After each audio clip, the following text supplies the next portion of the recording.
uh, I have asked others, the experts, also to join. And Varanasi has been something like a place where the talk got generated, and different aspects of Aurangzeb was highlighted by different news channels. One news channel interviewed me, and that is Okay. called Lalan Top. It was a Hindi interview, and then they asked about the details. So, Do you have a clip of that actually? I'd be interested if there's a clip on YouTube. Do send that, yes, please. Lalan Top. It is in Hindi. Yeah, no, that's fine. No, I mean, because I can still my class में है, बताइए. Yeah, I can. I'm happy to have a हमको look. नहीं बुलाए हैं.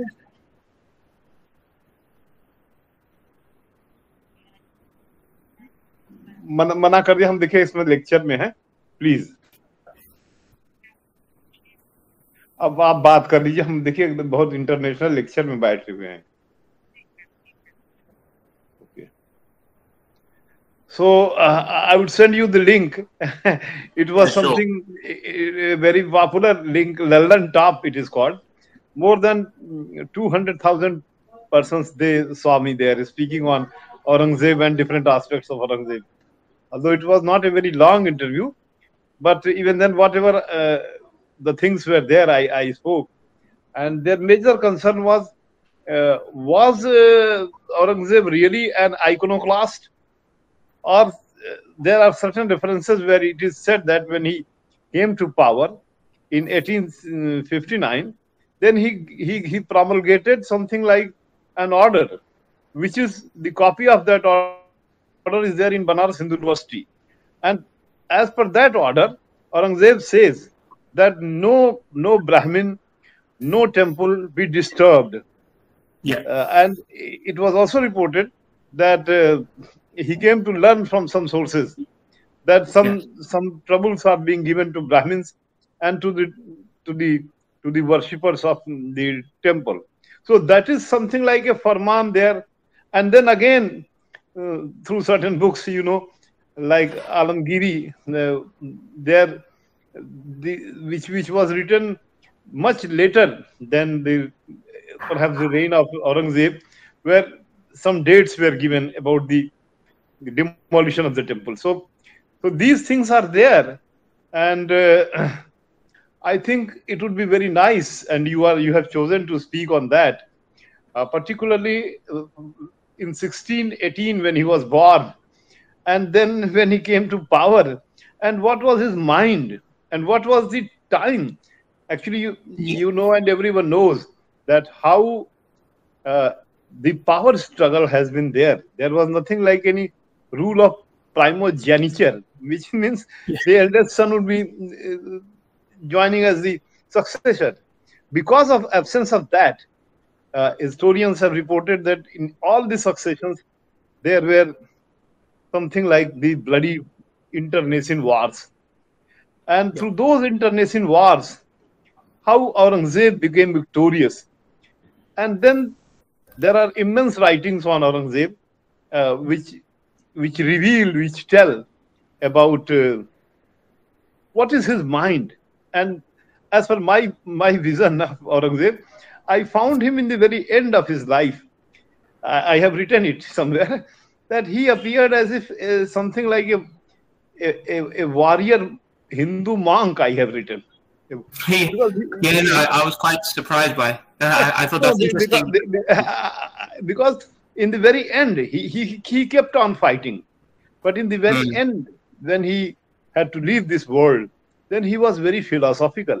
That for what sake he did, and then he called upon his eldest son, Bahadur Shah, and said, "Please don't fight with your brothers." Whatever he did throughout his life, but he was just suggesting his son that take care of the brothers. So that is how the things. It is better you would be speaking more, of course, whatever you feel. But I think Aurangzeb, there are some different writings on Aurangzeb. Someone says that he was because of a guilt consciousness that he killed his elder brother. He behaved in a very ascetic manner throughout his life, and he appeared as if something like a very ascetic personality. Actually, he did not drink, and the way he was not something like a womanizer, if I'm allowed to say that as such. So he passed a very, I should say, a pious Islamic follower throughout his life. Although because of the politics, some demolitions were to be done, and then he awarded some lands to the Brahmins and some to the Shiva temple, and there are series of examples of how he gifted lands and grants to the temples and the Brahmins. So this is something like a juxtaposition of two opposite things. At one place he appearing to be an iconoclast, at another place he appears to be patronizing. So these are the things which one should understand. And because of the Gyanvapi issue, this thing was very much discussed. I think that was a time so much discussion took place about Aurangzeb. So yes. I think other scholars are there who would be joining. Because of some reasons they are late. So now may I take this opportunity to welcome all the learned scholars who have joined today, and I welcome you, and also I should say I invite you to proceed with your lecture, to start with your lecture, please. So okay, thank you, Professor Pandey.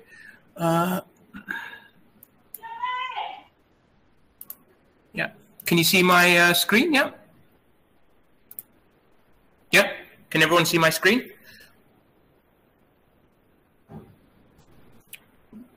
Yeah,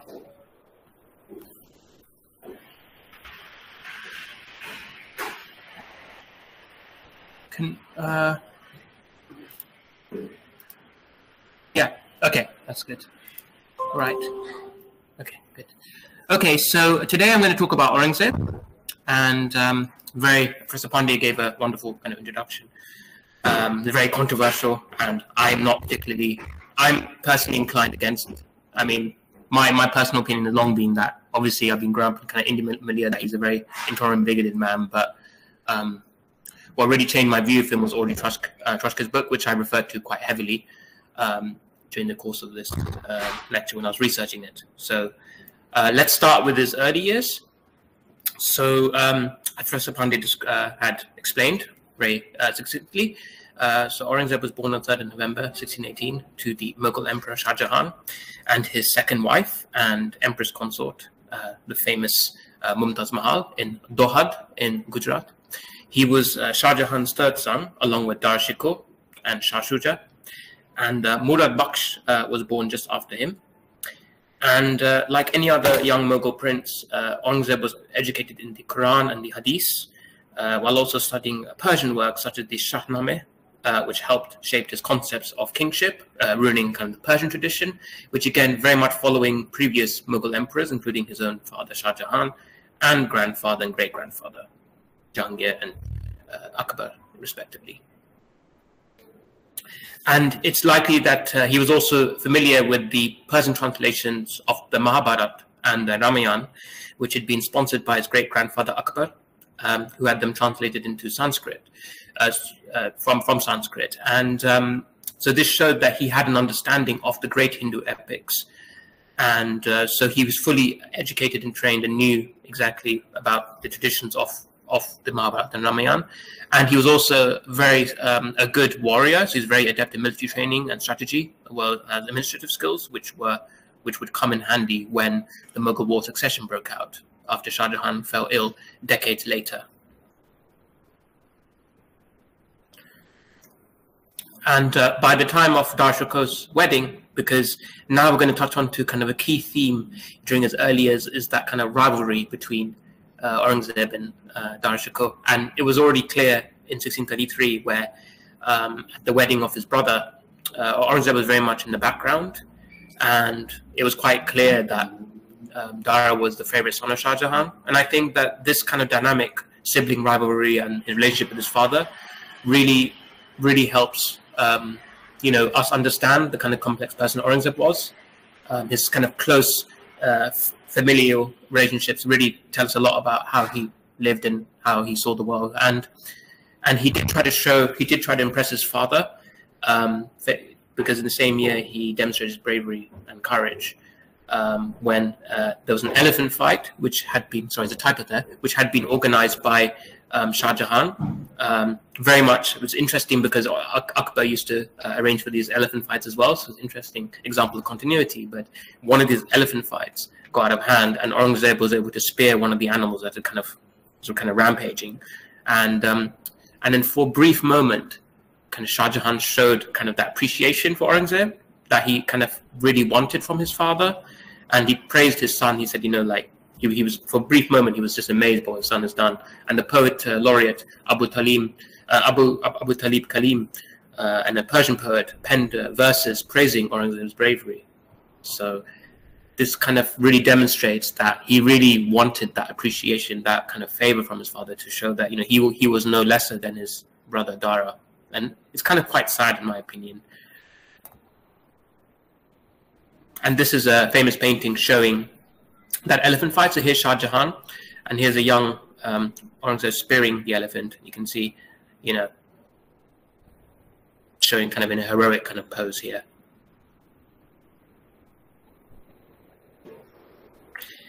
And a couple of years later, in 1635, Aurangzeb would get another chance to demonstrate his very adept military administrative skills when he went to serve in the Mughal army in Balkh and Kandahar in Afghanistan, which he tried to wrest from the Uzbeks and Safavids respectively. And Aurangzeb also campaigned in Bundelkhand, which now straddles parts of Madhya Pradesh and Uttar Pradesh. And for the next 22 years, Aurangzeb would be given the task of administrating Gujarat, Multan, and the Deccan, the latter obviously being where he would spend the later years of his life. But unfortunately, again, because the sibling rivalry very much came into play, he was kind of undermined by his brother Dara Shikoh, who actually pressured Shah Jahan to recall Aurangzeb after winning some near victories in the Deccan. So this would have really annoyed Aurangzeb, because he was trying to gain favor from his father, and he felt that Dara Shikoh kept trying to undermine him, which when we know, we know what happens later to Dara, so it seems like it's just this tension between the brothers is really building up, and it felt, and one can feel that this kind of sibling rivalry from during this decade. And here's a map showing the Mughal campaigns in Afghanistan, where Aurangzeb was sent. So here you can see a Balkh in northern Afghanistan, because the goal of Shah Jahan was to conquer the ancient Timurid heartlands of Central Asia here in what is now present-day Uzbekistan. So he wanted to conquer Bukhara and Samarkand, which is kind of the crown, the most prized possession of the Timurids. So he wanted to restore that. But unfortunately, the campaign didn't really come to much. And during the same time, actually, contrary to what we believe, actually, Aurangzeb did have an affair during this time. So as is known, he first got married in 1637 to Dilaras Banu, but in 1653 he actually had an affair with a Kashmiri Hindu singer and dancer, Hirabai, also known as Zainabadi Mahal. And the two fell in love, and he was actually willing to even break his abstinence from alcohol, which is quite interesting, because he actually was willing to give alcohol for her, but she stopped him. It's interesting when you think of Aurangzeb traditionally being a very pious king, that he was actually drinking alcohol in his early years, and he fell in love with a Kashmiri Hindu woman when he was already married. And reports of their romance were reported by Dara Shikoh, who again tried to kind of undermine him at the court, because he reported this to Shah Jahan, saying, "Oh, he's having an affair, he's with this singer and dancer." So, and this was done to undermine Aurangzeb at court. And the romance kind of came to an end, sadly, when Hirabai died in 1654, which upset Aurangzeb. So it's kind of interesting, kind of that even then we can still see this kind of long-running issue of the sibling rivalry, and also a different side of Aurangzeb which you wouldn't otherwise know so well if we follow the popular narrative and discourse.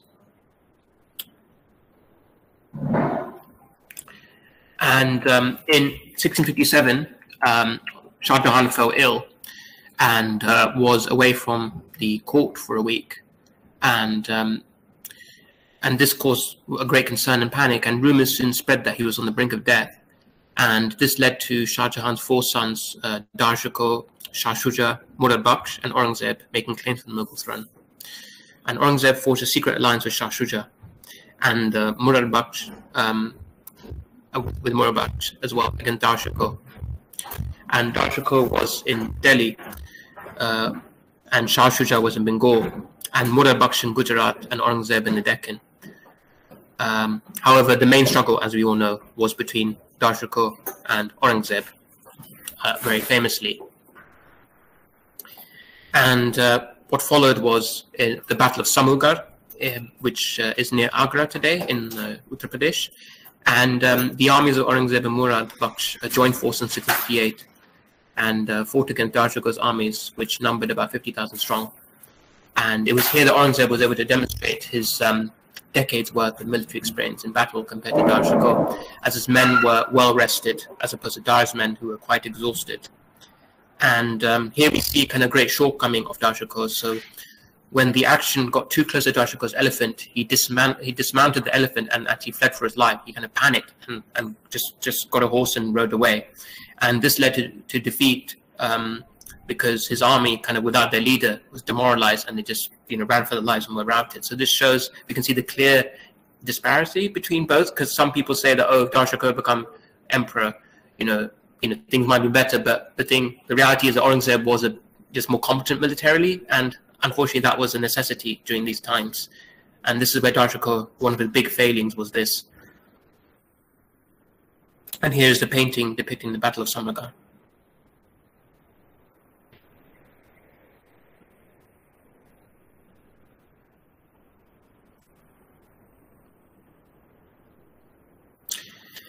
And what followed afterwards was a brief siege of Agra, and which was lifted, and Aurangzeb and Murad entered the city.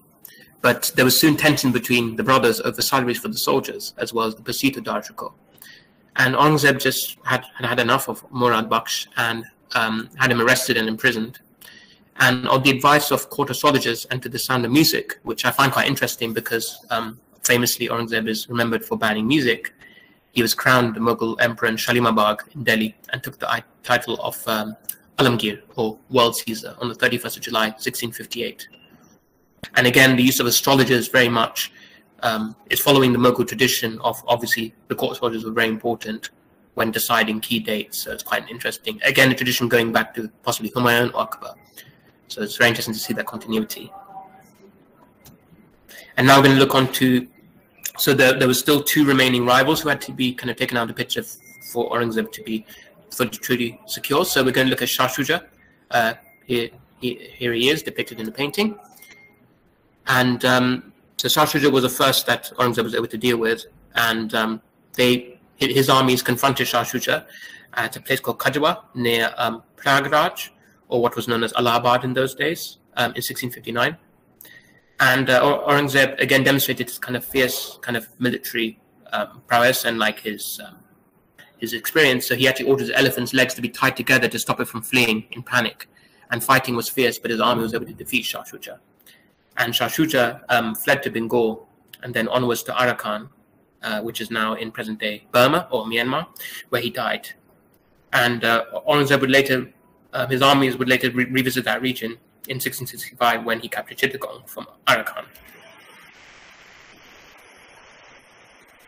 And now we're going to look at the most famous episode from this early few years of his reign was obviously Dara Shikoh and what happened to him. So this is Dara Shikoh when he was a young Mughal prince.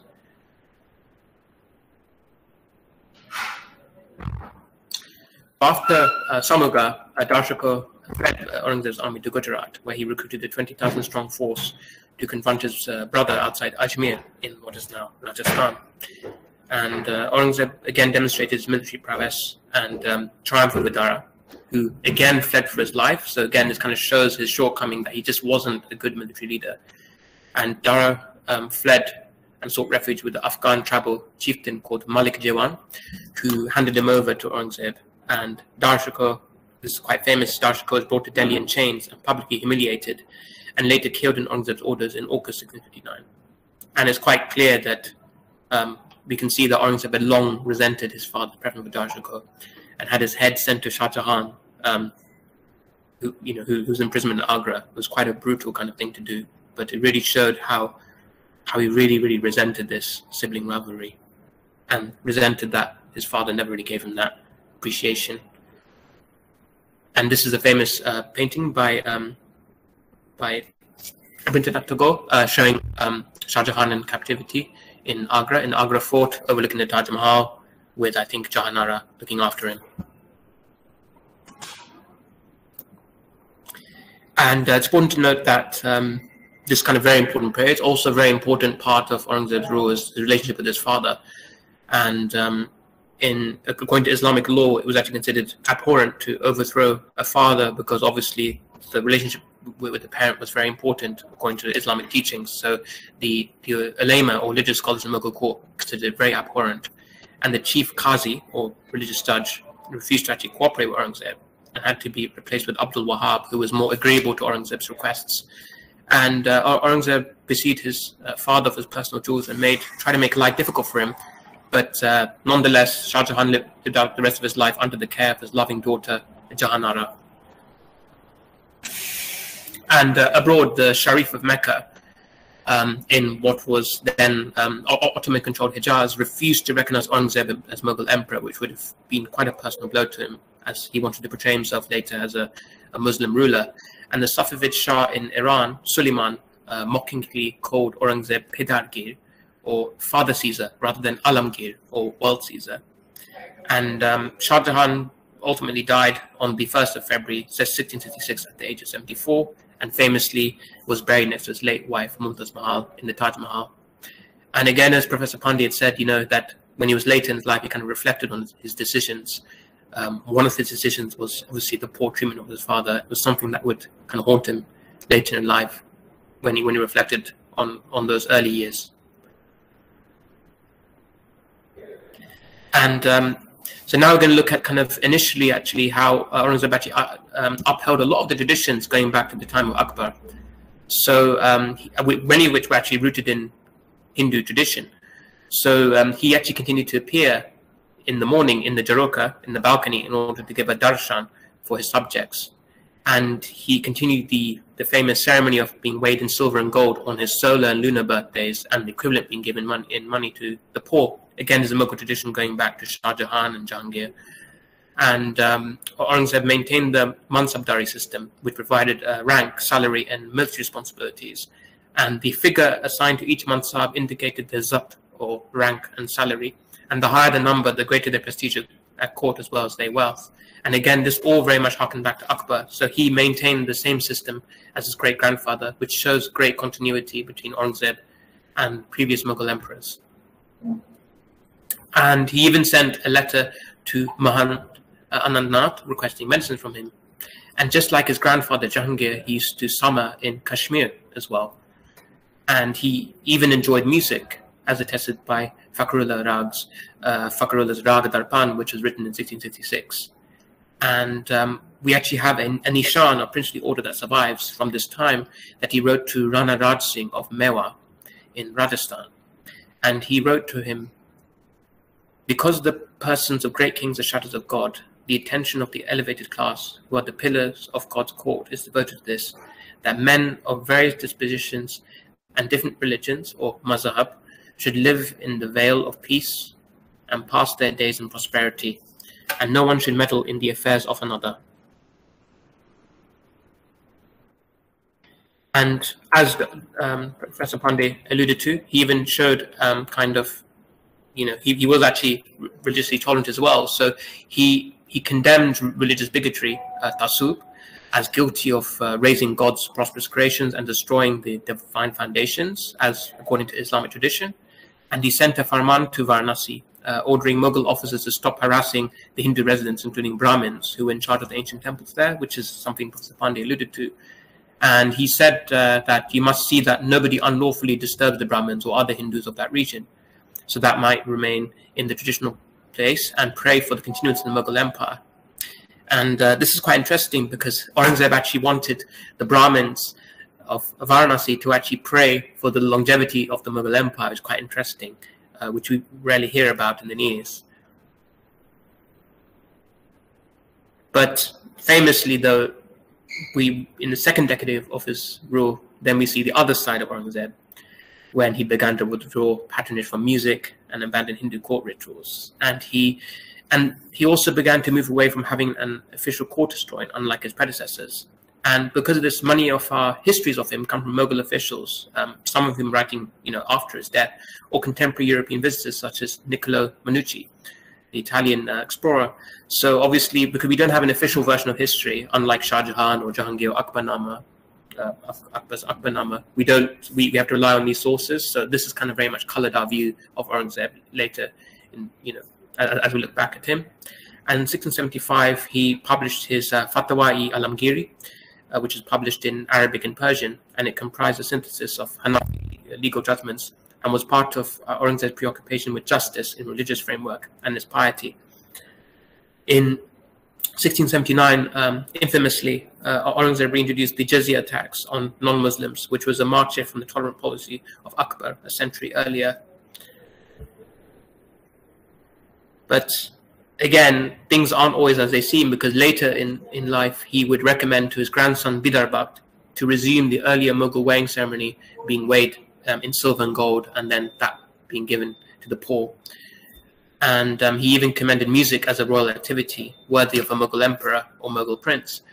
And it's important to note that his relations with the ulema was often shaped by political expedience, so he felt he didn't really need them. And whenever their interests clashed with Aurangzeb, he simply ignored them, such as when he decided to conquer Bijapur and Golconda in the Deccan. And thus, actually, contrary to what we might think, the ulema didn't actually have a considerable say in the administration of the Mughal Empire. And we're going to look at architecture as well, because this is also something that's often been commented about in terms of Aurangzeb's kind of building policies. So his buildings are often considered more kind of austere and less extravagant than his father Shah Jahan, who is obviously much more well known in terms of Mughal architecture with the Taj Mahal and the Lal Qila.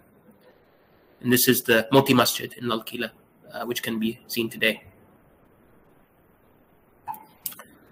So Aurangzeb was actually less involved in Mughal architecture than his father had been, but he did sponsor the construction of the Moti Masjid in the Lal Qila in Delhi in 1663, as well as the Badshahi Masjid in Lahore in 1674. The latter, the Badshahi Masjid, is still one of the biggest mosques in the Indian subcontinent today. But under Aurangzeb, there was less of an emphasis on imperial and divine symbolism in these buildings compared to Shah Jahan. And now we're going to look on to the main kind of issue that I wish to touch upon, is obviously temples under Aurangzeb. So this is an old photograph from more than a century ago of the Kashi Vishwanath Temple, and obviously the Gyanvapi Masjid. I think you can see it in the picture, I think. But yeah, I'm going to talk about that now. So this is very infamous, what happened. So we talked about Aurangzeb's change in religious policy, and this was reflected in the destruction of the Kashi Vishwanath Temple in 1669. And the temple had originally been rebuilt during Akbar's reign by Raja Man Singh, and the year of his destruction had seen a local rebellion in the vicinity of Varanasi. And the rebels were accused of abetting the escape of the Maratha king Shivaji from Agra in 1666. And many of the local rebels were linked with the temple, and this was a contributing factor to the temple's destruction. And the Gyanvapi Masjid was built in its place and incorporated the wall of the destroyed temple. But it's important to note that we don't actually know the exact patron of the masjid, and the structure isn't explicitly mentioned in Mughal court documents. So there is some gaps in the historical record. And this is the Gyanvapi Masjid as it looks like today. So this is the mosque here, and then here's the wall of the temple that was kept by Aurangzeb. And yet, later in his reign, though, during the 1680s onward, Aurangzeb ordered that Bhagwan Gosen, a Hindu ascetic who was resident in Varanasi, be protected from being harassed. And the ghat in Varanasi was given to Ramjivan Gosen to build lodgings for Brahmins and fakirs. And this suggests that his policies towards Aurangzeb, the policy of Aurangzeb towards Varanasi was very unclear. So that was not very consistent, because we see evidence of kind of religious tolerance towards the residents and of Varanasi. And now I'm going to look at another temple, which also very much linked with destruction, linked with Aurangzeb, the Keshav Dev Temple in Mathura, in Uttar Pradesh. And you can see here the temple, more modern temple, and then the Shahi Eidgah Mosque, which is built by Aurangzeb. So 1670, so the year after the destruction of the Kashi Vishwanath temple, Aurangzeb ordered the destruction of the Keshav Dev Temple in Mathura, and it had been built by Bir Singh Bundela in 1618, so during the reign of Jahangir. And similarly to Varanasi, Aurangzeb accused the Mathura Brahmins of abetting Shivaji's escape from Agra in 1666. And in addition to this, the temple's major patron had been Dara Shikoh, and perhaps this may be one reason why the temple was destroyed, because it was seen as a kind of symbol of his former adversary and brother, Dara Shikoh. And in contrast to the Gyanvapi Masjid, we actually have evidence that Aurangzeb openly sponsored the construction of the Shahi Eidgah Mosque, which was built on the site of the destroyed Keshav Dev Temple. And this brings me on to another aspect of Aurangzeb's reign, which is often commented on, is how many temples he actually destroyed. So we know that Aurangzeb destroyed temples in Jodhpur, Kandela, and elsewhere in India, mainly in North India, may I stress. And the exact number of temples is not actually known in terms of whether they were plundered or destroyed. And Richard M. Heaton lists just over 12 temples being plundered or destroyed. But he ordered, he excluded Aurangzeb's 2 orders to destroy the Somnath temple in Gujarat when making this list. And now I'm going to move on to another aspect of Aurangzeb, which is was quite important to note, is his relationship with his nobility, because a big chunk of them were actually were Hindus. And this shows another side to Aurangzeb. So this is a painting of Aurangzeb holding court. So despite his religious policies towards Hindus, the incorporation of the Mughal bureaucracy and administrative structure continued. And this would form a lot later part of a strategy to gain and consolidate control in the Deccan, where Aurangzeb campaigned. And during the Mughal War of Succession, many Marathas backed Aurangzeb, while more Rajputs backed Dara Shikoh. And 21 notable Hindu nobles, with Madhsab ranks exceeding 1,000, fought after Aurangzeb during this conflict. And initially, the proportion of Hindu nobles in Aurangzeb's court remained fixed at about 21.6%. But this changed between 1679 and 1707, when it increased to 31.6%, so nearly a third, thanks to the influx of more Marathas in the Mughal court as Aurangzeb campaigned in the Deccan. And it's important to note that one of Aurangzeb's favorite nobles was a Hindu, Raja Raghunatha, who had served as a financial minister under Shah Jahan. And Aurangzeb later appointed him as the Diwani, or chief finance minister, with a Mansab rank of 2,500. And Raghunatha soon became vizier of the Mughal Empire until his death in 1663, while he was on his way to Kashmir. And later in life, Aurangzeb continued to draw upon Raghunatha's advice when running an efficient government, especially in terms of entrusting government positions on the basis of meritocracy rather than on a hereditary principle. So it again shows that Aurangzeb was very keen to run an efficient government and was a very good administrator. And now we're going to look at Aurangzeb's relationship with different religious communities within the Mughal Empire. So we're going to look at the Jains next. So perhaps due to their considerable wealth, Aurangzeb enacted very favorable policies for the Jain community. He gave land grants in Gujarat, including at Mount Abu and Girna, early on in his reign. And he even granted a Uprashaya, or a rest house, and a Poshala, monastery, to Lal Vijay, a Jain monk, in 1679 and 1681, respectively. And 1703, Aurangzeb even issued orders to spare the Jain religious leader Jina Chandra Suri from harassment. And unsurprisingly, because of the favorable policies, there actually is a Jain description of which praises Aurangzeb. And the inscription reads, Mardano or Mahabali Aurangashahi Naranda, which means Aurangzeb Shah is a brave and powerful king. And now we're going to look at another community, which I didn't have too much actually to actually work with in terms of, because the sources on his relationship with the Buddhists is not fully known, or I was unable to find it, but from what I found, that he did praise the Hindu and Buddhist temples in Ellora in Maharashtra, which still survive today. And he said of them that Ellora is one of the finely crafted marvels of the real transcendent artisan, i.e. God. So he considered them to be works of the divine, or works of God in their glory, and how beautiful they were. But the view of Buddhists traditionally has been that he's seen as someone who persecuted them, and it's believed that the legs of the Bamyan Buddha, which was destroyed late in 2001 by the Taliban in what was then Mughal control of Afghanistan, was damaged by Aurangzeb, according to some traditions.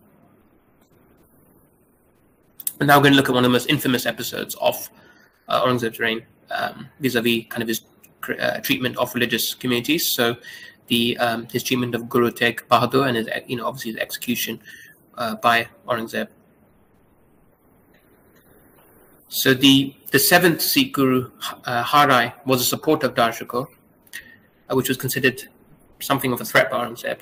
But the most notorious incident, even today for Sikhs, was the execution of the ninth Sikh Guru, Tegh Bahadur, in 1675. It's important to note that actually we don't have any explicit mention in contemporary Persian language texts in the Mughal court about this key event. So a lot of what we have is actually based on later narratives written after his death. And it was only in later Persian works that we get the location of Guru Tegh Bahadur's execution, which is actually given very explicitly as the Deccan, Lahore, or Delhi, with the latter being accepted today. And according to Sikh tradition, Guru Tegh Bahadur protested against the forced conversion of Kashmiri Brahmins. And was also another factor was that he likely felt threatened by Guru Tegh Bahadur's military strength and his religious stature, which would have been considered dangerous to the Mughals. And here is a picture of the Shish Ganj Gurdwara in Chandni Chowk in Puran Delhi. It can still be visited today. And we're going to look at another community as well, the Zoroastrians as well. So the early part of Aurangzeb's reign saw the publication of the Dabistani Madhab in 1658 by an anonymous Zoroastrian author who has sometimes been identified as Mobad Shah, who lived between 1617 and 1670. It was published anonymously because it was feared the ideas in the book may have been deemed heretical to Aurangzeb. And the book covered Zoroastrians, Hindus, Buddhists, Muslims, Jews, and Christians. And in 1660, the Zoroastrian Rustam Manek was received favorably when he went to the court of Aurangzeb in a dispute between the Nawab of Surat and the English East India Company over the right to build an English factory there in Surat. And he was able to mediate the dispute. Aurangzeb was able to mediate the dispute and secure a land grant. And Rustam Manek was very instrumental in this, in securing the land grant for the English to build a factory in Surat and be free from harassment, thus making it a center of the English East India Company's operations in India. In 1702, the group of Zoroastrian physicians were given a land grant by Aurangzeb as well, which showed a degree of favor towards the Zoroastrians during the reign of Aurangzeb. And here is a map of colonial possessions in India at the time. So this just to illustrate that this is Surat here in Gujarat. And we're going to look at another community as well, the Christians. And initially, Aurangzeb was conciliatory towards Christians, and he asked Father Busi to accompany him on his trip to Kashmir. And 1671, he confirmed a grant for a place of Christian worship, which had been given by Jahangir. And this again shows the continuity with earlier Mughal emperors. And Aurangzeb reportedly asked for a Persian translation of the Gospels from the New Testament, and he treated the Bible with great respect, which showed a degree of understanding of Christian tradition as well. But despite this, his noblemen, such as Asaf Khan, the governor of Lahore, Shaista Khan, and Vasir Jafar, son-in-law of Asaf Khan, were not well disposed towards Christians. And the Qazis, or religious judges, seized any opportunity to make life uncomfortable for Christians, as they use any excuse to make searches, impose fines, or imprison them. And Aurangzeb's reimposition of the jizya in 1659 affected Christians too, and this was intended to pressure Christian converts to revert to Islam. And in 1686, a Portuguese mission was sent from Goa led by Magalhães, and he met Aurangzeb and secured a concession in that church fathers didn't have to pay jizya if they were poor or fakirs. This was reiterated again by Aurangzeb in a parvane issued in 1683. And now we're going to look at another aspect of Aurangzeb, which is Sufism. So it's also something that we normally think about very much when looking at Aurangzeb, because obviously Akbar is very famous for his patronage of Sufism. So under Aurangzeb, Sufi literature continued to be published. Some Masnavis were published, such as the Lamat-ul-Tahrin of Ghulam Ali Dakhani and the Wajib-ul-Hifiz of Aql, and other mystic works from Aurangzeb's reign include the Urusi Irfan and the Irshadi Rahimiyya. And there were famous Sufi poets whose lives kind of overlap with Aurangzeb, namely that being Bulle Shah, who was very famous in Punjab, and Sultan Bahu. In 1680, Aurangzeb visited the Dargah of Khaja Muhammad Chisti, also known as Gharib Nawaz, in Ajmer, very much echoing his great-grandfather Akbar, who a century before him was a great patron of the Dargah, which can still be visited today. And this pattern of Sufism continued when he visited the Dargah of Kesutaraz after annexing Golconda in 1687. I'm going to look at another Muslim community, also a major, probably the second biggest Muslim minority community in India, the Shia, or the 12 Shia. So the majority of the Shia Muslims in Mughal India belong to the Ithna Ashariya sect, the 12 Shia sect of Islam. And the 12 Shia in the Mughal court were Persian descent, and they were a counterbalance to the Tirani or Central Asian faction at the Mughal court. And in the late 1680s, Aurangzeb took the side of his Persian Shia nobles when a Central Asian noble from Bukhara complained about their influence due to them being Shia. And Aurangzeb really told them off and said to him disparagingly, what connection have earthly affairs with religion? And what right have administrative works to meddle with bigotry? For you is your religion and me is mine. If this rule were established, it would be my duty to expurgate all the Hindu Rajas and their followers from his court, and wise men disapprove of removal from office of able officers. So this shows a very interesting side to Aurangzeb, that he was actually retained a lot of Hindu Rajas, and he defended his Shia nobles because he felt that they were very expedient. So he found that it was better to keep nobles who are actually good at their job rather than follow, strict kind of Sunni ideology to only have Sunni Muslims in his court. I'm going to look at another smaller sect of the Shia community in India, the Ismailis. So this is an important site for the Ismailis. There's in Saraspur, Ahmedabad, and Gujarat. And this was more complicated. So when Aurangzeb was a Mughal prince, he persecuted the Ismaili Bora community and executed one of their leaders. And this persecution persisted when he became Mughal emperor. He ordered the Bora mosque to hold 5 daily prayers in accordance with the Sunni fiqh jurisprudence. The Mughal army continued to pressure the Bohras later in Aurangzeb's reign. This shows a sharp contrast with the 12 Shias. And again shows some inconsistency when it comes to treating religious communities in India. And now we're going to move on to the most famous kind of political or military struggle, I should say, of Aurangzeb's reign. His struggle with Chhatrapati Shivaji. And Chhatrapati Shivaji was born or known early in his life as Shivaji Bhonsle, and he's famous across much of India for his resistance against Aurangzeb. He carved out a stay for himself near Pune during the 1650s, and during the Mughal War of Succession, he used this opportunity to expand his territory further. And by the 1660s, Shivaji had an army comprising 10,000 cavalrymen and 50,000 infantry, which he used to launch guerrilla attacks on the Mughal army, which was more slow and bulky. Shivaji's raid of Surat in 1664 was a shocking blow for Aurangzeb, with a lot of loot being taken by the Maratha army, and Aurangzeb sent Mirza Raja Jai Singh to pursue Shivaji. And Jai Singh was able to eventually catch up with Shivaji, who surrendered after the former besieged Purandar hill fort for 2 months. And Shivaji agreed to become a Mughal vassal. And Shivaji traveled to the Mughal court in Agra in 1666. He offered his submission to Aurangzeb, but relations soon soured due to his lack of respect for court protocol, according to the historian Hafiz Khan. The Rajput nobility had integrated well into the Mughal government since the time of Akbar, and in contrast, Shivaji lacked the Rajput nobility's exposure to Persian court culture. So this shows how the Rajputs had really become integrated into the Mughal system of governance by this time. And Shivaji, being Maratha, somewhat being outside the system, lacking exposure to Persian culture, kind of left him kind of aloof or very, very detached from this when he came. And he was soon escorted from Mughal court and put under house arrest. And he made a daring escape from Agra in the same year with his son and future successor, Shambhaji. And 1670, Shivaji plundered Surat again, and then spent the next 4 years plundering Khandesh, Berar, and Baglan in the Deccan.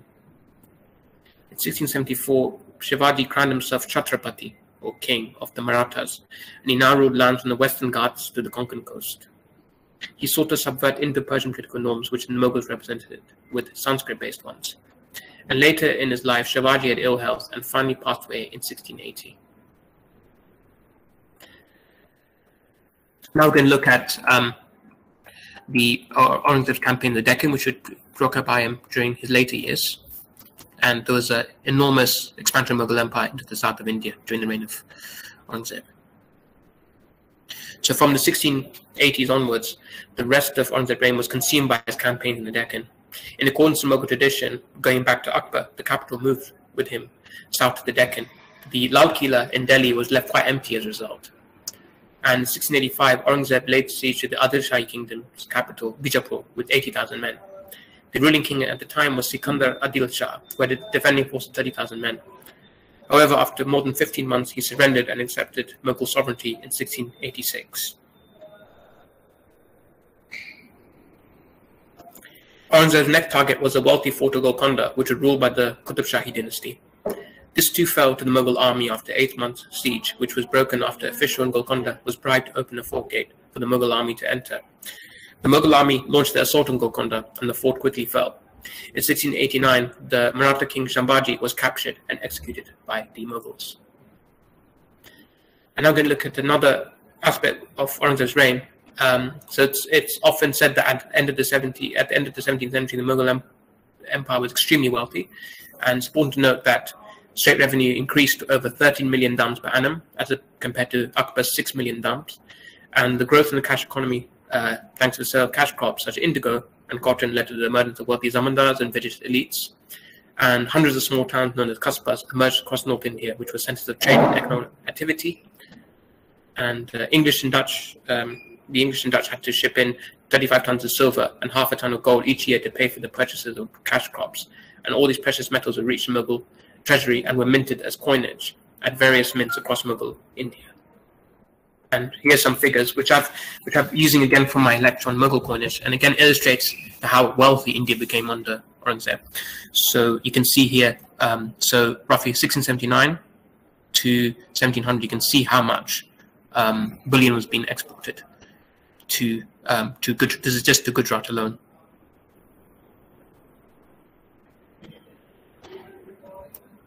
And now we're going to look at Aurangzeb's clashes with the English East India Company, which is something that's rarely commented on, that he actually defended India, or should say the Mughal Empire, against the English East India Company, who, as we know, would play a much bigger role and would eventually effectively supplant the Mughals during the 18th century. So we're going to look at Charles' War, which is named after this man, so Josiah Child, who lived between roughly 1630 and 1631 to 1699. So in 1685, the English East India Company sent William Hodges to meet the Mughal governor of Bengal, Shaista Khan. They sought an imperial directive to grant English trading privileges across the Mughal Empire. They also sought the cancellation of a new tax on ported bullion, and Aurangzeb refused the request. And Sir Josiah Child, the governor of Mumbai and Surat, decided to declare war against Aurangzeb. And this led to war being declared. So in 1685, the English started to plunder Mughal ships, including merchant vessels carrying pilgrims to Mecca. And Admiral Nicholson was sent with Jock Charnock to capture Chittagong in order to establish a mint and sign a treaty with the neighboring kingdom Arakan in Burma, what is now known as Myanmar. And Nicholson led an armada comprising 600 English soldiers and 400 Indian soldiers from Chennai. The armada was, unfortunately for the English, blown off course to Hooghly in Bengal, where a skirmish broke out between local Mughal officials and English soldiers. And in 1688, English ships under Captain Heath arrived to bombard Belasore and destroyed it. Heath then attempted to bombard Chittagong and failed, and he had to retreat to Chennai in what is now Tamil Nadu.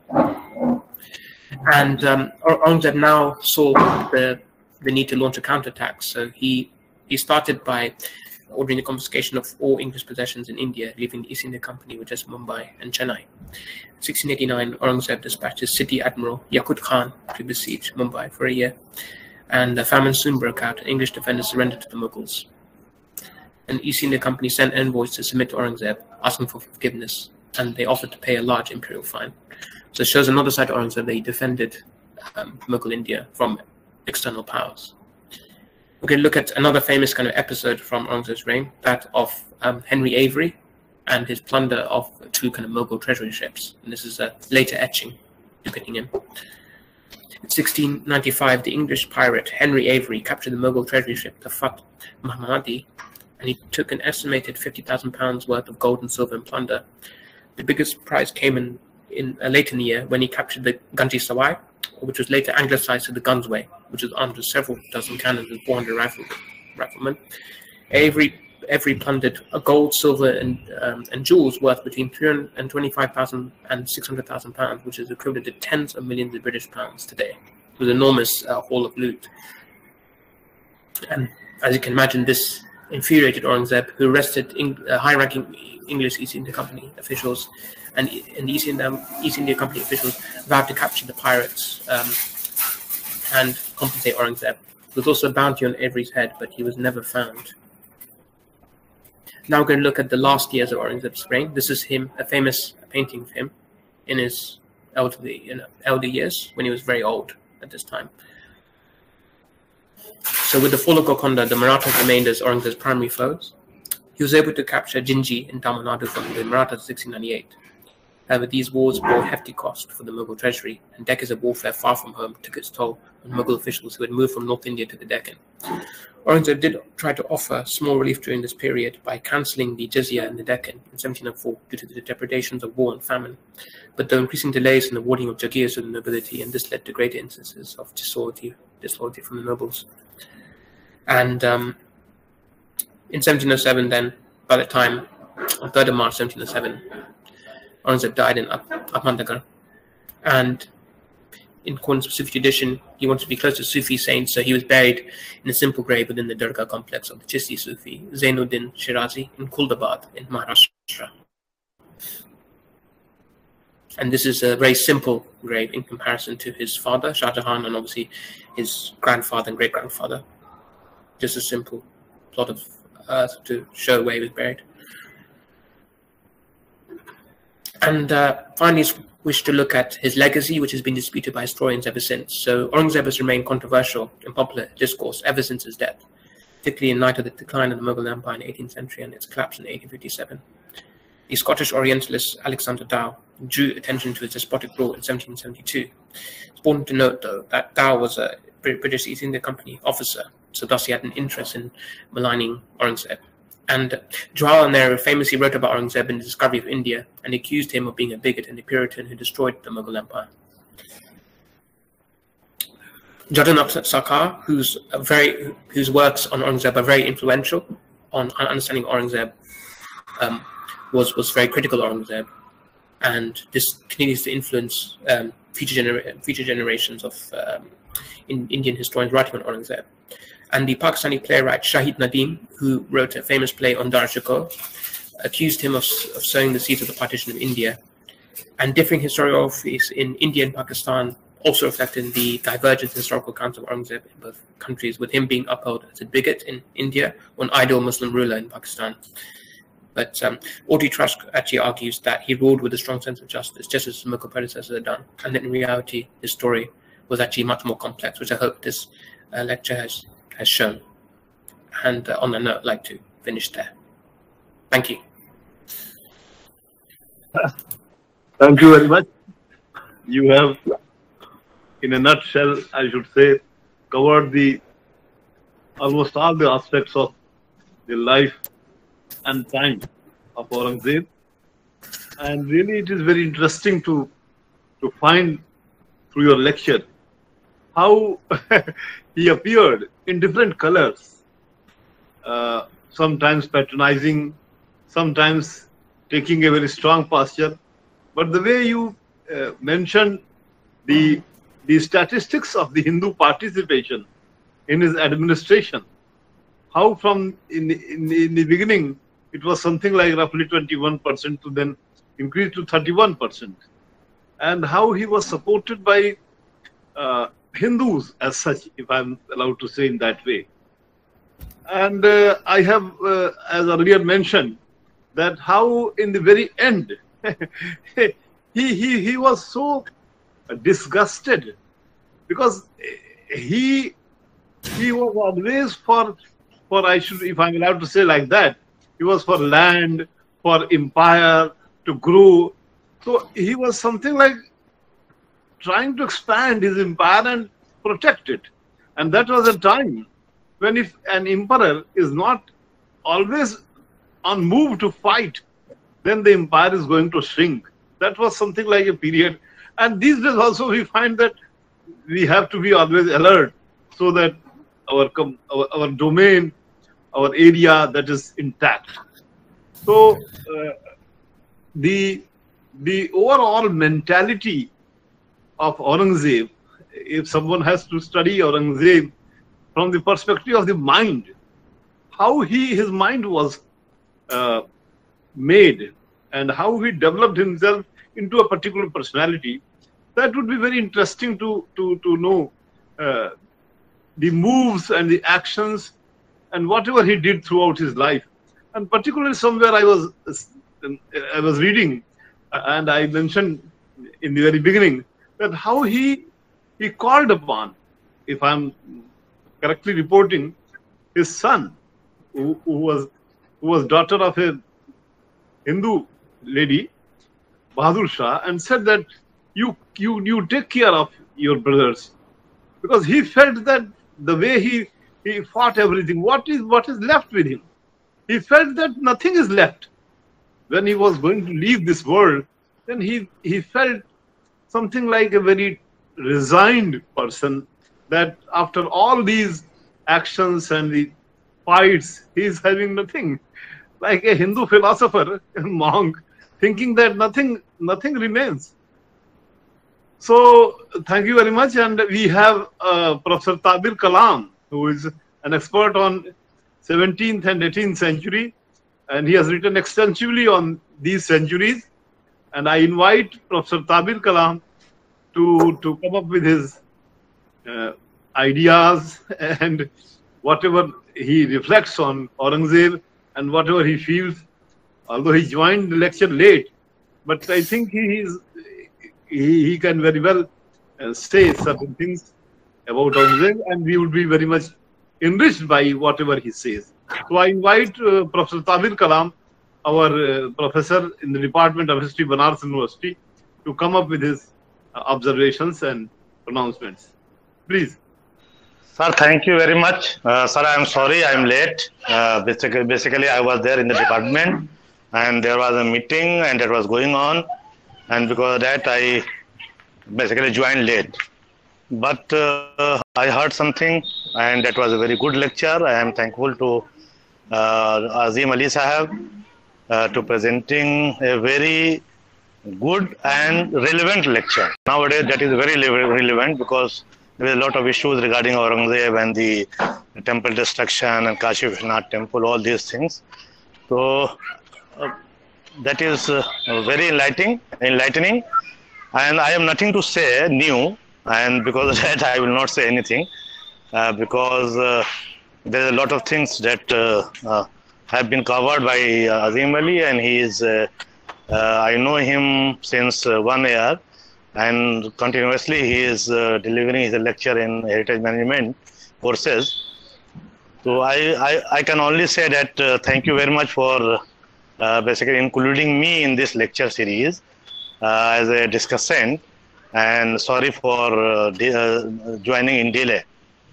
So just I want to say this only, and the next time I will try to join at proper time, and then I will be able to say something, and I will to comment on the lecture, or I can add something. But now, right now, it is not very easy for me to say something. Thank you. That's good. I think whatever you said, that is very, very meaningful. Although you joined late, but we Yes, have sir. been having your ideas for the last more than 20 years Okay. about Yes, sir. different aspects of the medieval Indian history. Yes, sir. So we are enriched by that. And you are very right when you say that Yes, sir. Azeem Ali Sahab has covered all the aspects, almost all the aspects Yes, sir. Yes. of the making of Aurangzeb. No, Today, sir. yes, Yes, please. sir. Sir, that is not in a very good sense that without listening the entire lecture, I will comment, because that I am abstaining from the commenting anything No, on this that lecture. is true. But the That is. facts of Aurangzeb, you know very much Yeah. because of you. You have been lecturing on different Yes, sir. aspects of medieval Indian history. Yes, sir. So, Now we have a good discussion with you, so, sir. so the whatever Aurangzeb's time was, and whatever the things were done, that is Yes, very sir. much known to someone who is a medieval expert. Yes, sir. So, Yes, from sure. that very perspective, one can come up with one's ideas. As Yes, sir. as I came up with the idea from my very perspective that Yeah. Aurangzeb should be evaluated from the balanced perspective. As in the No, very beginning, that is true, sir. I was interviewed by several newsmen, and then Yes, they sir. asked my opinion. Then I Yes, mentioned, sir. as Dr. Azeem Ali mentioned, that how in the very beginning Aurangzeb came up with a farman, and which is Yeah. there in Banaras University, that Yes, sir. no temple be destroyed, Yes, sir. Yes. and the Brahmins should be taken care of. And there are several examples of how he gave grants to the temples, and also the Yeah. examples of how he ordered the demolition. So the aspect of demolition and the aspect of granting grants, both Yes. the things were covered by Azeem Ali Sahab. Sir, And one thing I want to add. Once I was basically trying for lectureship, and there was an interview at Allahabad, and there was a question from the board that tell me about the religious policy of Aurangzeb. So I started saying that he did something that was very orthodox in nature and something that was also in liberal in nature. Finally, the chairman of the selection committee told me that in one line, you tell me about Aurangzeb. And I said that basically I feel that in his personal life, he was very orthodox person, and his political actions were reflections of his orthodoxy. And next thing I said that his orthodoxy was checked by the political compulsions. The large population of Hindus and the Mansabdars, 33% Mansabdar Authority is saying. So because of that, he wanted to do something just to show that no, I am very much propagator of Islam and I am against Akbar and I am reverting the religious policy of Akbar. All these things he was having, I think so, in his mind. But political compulsion that was not allowing him to do, and he had to adjust, and he adjusted. This was my point. I got selected in that interview, and just this anecdote I want to share with the audience. Thank you, sir. thank you, Professor Kalam. Today, Dr. Pundhir, who is an expert on medieval archaeology also, Yes, sir. and medieval history, was also to join, but he informed me that he was suffering from fever, so he could not join. I think Dr. Azeem Ali, Professor Pundhir, he several times interacted with you when you spoke about the coins of Indian history, Yes. the coins in the Indian history. So, Professor Keshav Mishra, who is our head of department, also expert on, I should say, Indo-China, Asian history international and relations. Indo-China. Yeah. He was also to join, but I know there are some snags in the department because of Yes. some electricity and connectivity problem. My department today is not in a position to allow people to. No, right now we don't have electricity. Because Yes, of that, yes, I am outside of the I was told that my there is no residence. electricity, unfortunately.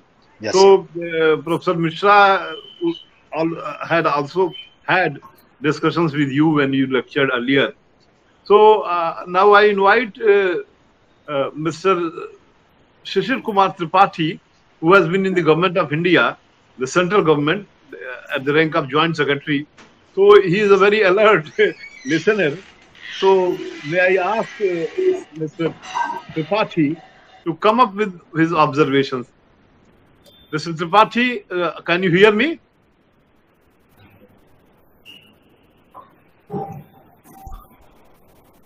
Yes, please.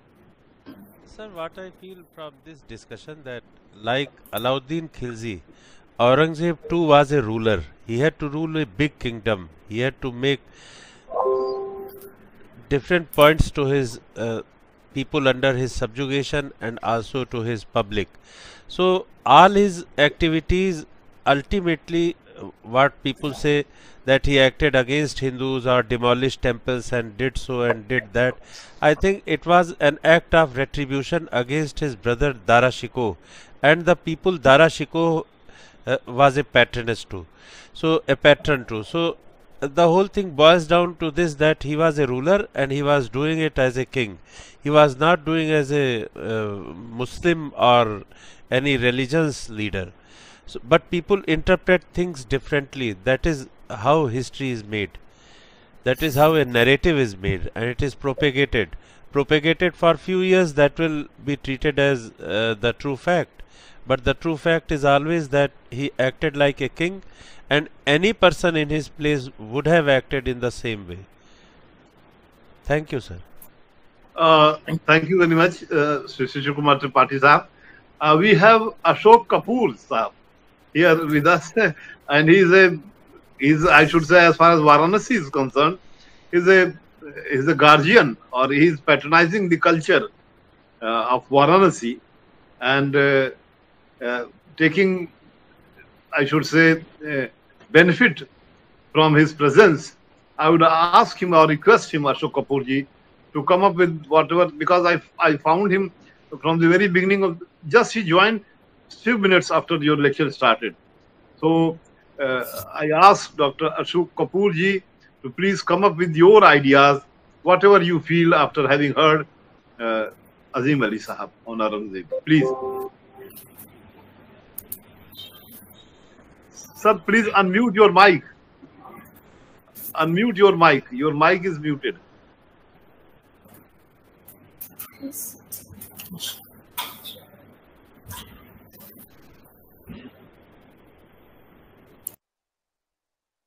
Ashok Kapoor Sahab, please unmute your mic. Your mic is muted. Please unmute your mic. Now it's okay? Yes, now you are being heard. So, thank you very much. I was not well, and I'm not in Varanasi. So I also joined little late. So I'm not a historian. I wanted to learn something. In past, I've been learning a lot from Professor Pandey, and my intention to join this is just a learning process, to be honest. Secondly, my observation is same as just a few professors just opined, that about Aurangzeb there's a lot of misconception. I was once in Jangambadi Mutt.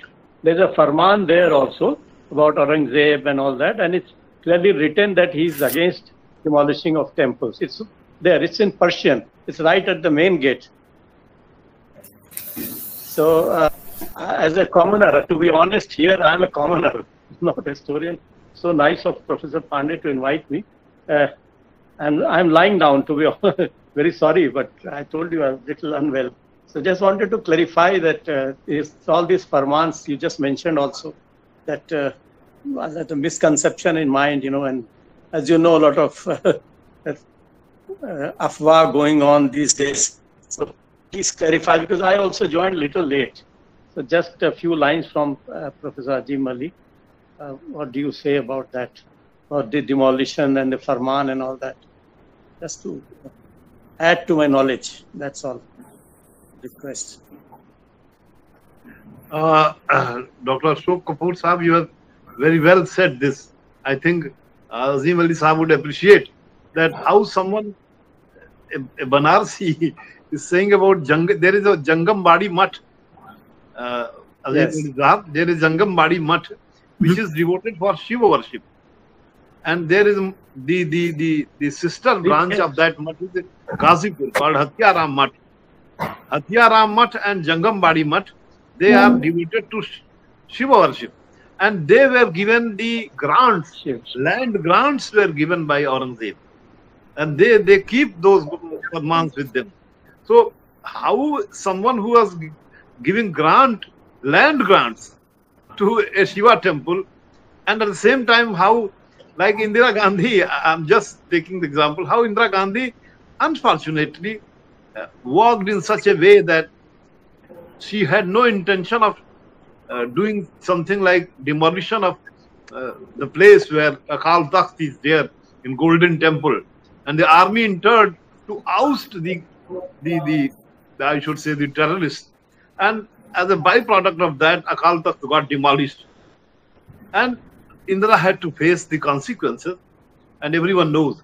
So sometimes Dr. Kapoor is very right that the political reasons, and you were also, others also, right, that there are certain political reasons which sometimes prompt the king, as Dr. Tripathi, the Joint Secretary, ex-Joint Secretary Government of India, said, there are certain political compulsions which compel the king to take certain actions, which are not to be seen from the perspective of his religious ideas, but to be seen from the perspective of the compulsion to the state. So, with these words, I thank everyone, and I thank Dr. Azeem Ali Sahab that he, in such a short way, I should say in a nutshell, you covered everything from 1618 to 1707. And there are several references, several writings on Aurangzeb one can keep on studying. So really it was something like a time when Aurangzeb became something like very much discussed in the public domain. And people started learning, knowing about him. And I was really very much surprised, I should say, that there were unbiased opinion about Aurangzeb coming from the news persons. Like as I mentioned, the interview which I had with the news person Lallan Top, he was asking certain questions which were to unearth certain things regarding the political compulsions of Aurangzeb. So with these words, I thank everyone, and thank you Dr. Azeem Ali, Dr. Ashok Kapoor Sahab, Dr. Tabir Kalam Sahab, Dr. Tripathi, and other learned members of this audience, and Mr. Shan. I am seeing Shan, have you to say anything? Shan Kashyap? Okay.